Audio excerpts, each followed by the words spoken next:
சிவபெருமானால் அபிஷேகிக்கப்பட்ட குருவாயூரப்பன் கேரள மாநிலம் திருச்சூர் மாவட்டத்தில் இருக்கிறது குருவாயூர். இங்குள்ள கிருஷ்ணர் கோவில் மிகவும் பிரசித்தி பெற்றது. குழந்தை தோற்றத்தில் இருக்கும் இத்தல மூலவர் உன்னி கிருஷ்ணன், குழந்தை கிருஷ்ணன், பாலகிருஷ்ணன் என்று பல பெயர்களால் அழைக்கப்பட்டாலும் உலகம் முழுவதும் உள்ள மக்கள் இவரை அழைக்கும் புகழ்பெற்ற பெயராக குருவாயூரப்பன் என்ற பெயர் இருக்கிறது.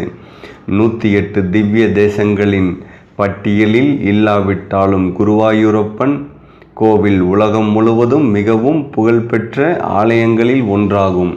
கிருஷ்ண அவதாரத்தை எடுப்பதற்கு முன்பாக தன்னுடைய தாய் தந்தையான வாசுதேவருக்கும் தேவகிக்கும் குழந்தை வடிவத்தில் காட்சி கொடுத்தார் மகாவிஷ்ணு.